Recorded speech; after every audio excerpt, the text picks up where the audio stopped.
Tamil Senior, June 1993. Get ready. 10 seconds. 5 seconds. Start. தலைவர் அவர்களே, மாண்புமிகு உறுப்பினர்கள், இப்பேரவையின் முன்புள்ள தொழில்துறை சம்பந்தமான மானிய கோரிக்கையின் மீது பல்வேறு கருத்துக்களை குறிப்பிட்டார்கள். அதற்காக அவர்கள் எல்லோருக்கும் முதற்கண் அரசின் சார்பாக என்னுடைய நன்றியை தெரிவித்துக் கொள்ள விரும்புகிறேன். பொதுவாக தமிழகத்தை பொறுத்தவரை தொழில்துறையில் பல முன்னேற்றம் ஏற்பட்டிருக்கிறது என்பதை யாரும் மறுக்க மாட்டார்கள் என்று நான் நம்புகிறேன். கடந்த ஆண்டில் இந்த துறையில் நல்ல வளர்ச்சி ஏற்பட்டிருப்பதை புள்ளி விவரங்களை ஒப்பிட்டு பார்த்தால் நன்கு தெரிந்து கொள்ளலாம். இந்த ஆண்டு இந்த துறைக்கு பொறுப்பு வகித்த மாண்புமிகு அமைச்சர் அவர்களுடைய முயற்சியாலும் இந்த துறையிலுள்ள அதிகாரிகள் எடுத்துக்கொண்ட முயற்சியாலும் தமிழகத்தில் தொழிற்சாலைகள் அதிகரித்திருக்கின்றன என்பதை மகிழ்ச்சியுடன் தெரிவித்துக் கொள்ளுகிறேன். மாண்புமிகு உறுப்பினர்கள் பேசும்போது மத்திய அரசின் சில கொள்கைகளின் காரணமாக புதிய தொழில்களுக்கு அனுமதி வழங்குவதில் காலதாமதம் ஏற்படுகிறது என்று குறிப்பிட்டார்கள். தொழில்களுக்கு விரைவாக அனுமதி வழங்க வேண்டும் என்பதில் நமக்கு எந்தவிதமான கருத்து வேறுபாடும் இல்லை. அந்த அடிப்படையில்தான் காரியங்கள் நடைபெற்று வருகின்றன. மத்திய அரசில் இந்த துறையின் பொறுப்பை வகிக்கக்கூடிய அமைச்சர் அவர்களும் இதில் தீவிர கவனம் செலுத்தி கொண்டிருக்கிறார். முற்போக்கான எண்ணத்தோடும் அவர்கள் பணியாற்றுகிறார்கள். அவர்களுடைய நல்ல முயற்சியின் காரணமாக பிரச்சனைகளுக்கு தீர்வு காணப்பட்டு வருகின்றன என்பதை தெரிவித்துக் கொள்ள விரும்புகிறேன்.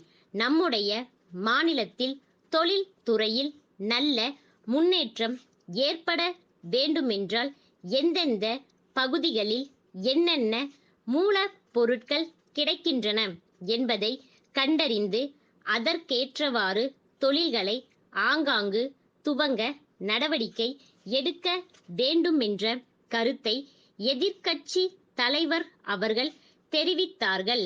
நம்முடைய மாநிலத்தில் டாடா நிறுவனத்தாரின் மூலமாக இதை பற்றிய ஒரு கணக்கெடுப்பு நடந்து வருகிறது. விரிவானதொரு அறிக்கை தயாரித்து கொடுக்கும்படி அவர்கள் கேட்டு கொள்ளப்பட்டிருக்கிறார்கள். அந்த அறிக்கை வந்தவுடன் புதிய தொழில்களை துவங்குவதற்கு அரசு தக்க நடவடிக்கை எடுக்கும் என்று உறுதி கூற விரும்புகிறேன். ஒரு நாட்டில் விவசாய துறை முன்னேற வேண்டியது அவசியமாகும். எனினும் அதே சமயத்தில் தொழில் துறையில் எந்த அளவுக்கு முன்னேற்றம் இருக்கிறதோ அந்த அளவுக்குத்தான் மக்களுடைய வாழ்க்கை தரம் உயரும் என்று பொருளாதார நிபுணர்கள் சொல்கிறார்கள். அந்த வகையில் அரசும் தீவிர கவனம் செலுத்தி வருகிறது என்பதை குறிப்பிட விரும்புகிறேன். இந்த விவாதத்தில் கலந்து கொண்ட உறுப்பினர்களுடைய ஆலோசனைகளுக்கு நேரமின்மை காரணத்தால் இப்போது பதிலளிக்க இயலவில்லை. அவற்றையெல்லாம் அரசு நன்கு பரிசீலித்து தக்க நடவடிக்கை எடுக்குமென்று கூறி இம்மானிய கோரிக்கைக்கு அவை ஒப்புதல் அளிக்க வேண்டுமென்று கேட்டுக்கொண்டு உரையை இத்துடன் முடித்து கொள்கிறேன். சிதம்பரத்திலுள்ள வருவாய் கோட்ட அலுவலர், கடலூரிலுள்ள தென்னார்காடு மாவட்ட ஆட்சியருக்கு எழுதும் 8/8/89 நாளிட்ட கடிதம். ஐயா, அண்மையில் பெய்த பெருமழையின் காரணமாக சிதம்பரம் வட்டத்திலுள்ள சாலைகள் மிகவும் சேதம் அடைந்த காரணத்தால் போக்குவரத்து பெரிதும் பாதிக்கப்பட்டுள்ளது. பாலங்களும் ஆங்காங்கே பழுதுபட்டிருக்கின்றன. மக்களும் அதிகாரிகளும் முன்னெச்சரிக்கையுடன் செயல்பட்டதன் காரணமாக பெருவாரியான ஏரிகள் ஓரளவுக்கு பாதுகாக்கப்பட்டுள்ளன. என்றாலும் ஒரு சில ஏரிகள் உடைப்பு எடுத்து பெரும் சேதத்தை விளைவித்திருக்கின்றன. இது பற்றிய விவர அறிக்கையும் உடனடி நிவாரண நடவடிக்கையும் எடுக்கும் பொருட்டு நிதி உதவி அளிக்கும்படி கோரும் கடிதம் 2 நாட்களுக்கு முன் தங்களுக்கு அனுப்பி வைக்கப்பட்டுள்ளன. மக்களின் துயரத்தை துடைப்பதற்காக கோரியுள்ள நிதியை விரைவில் ஒதுக்கி தரும்படி நான் கேட்டுக்கொள்கிறேன்.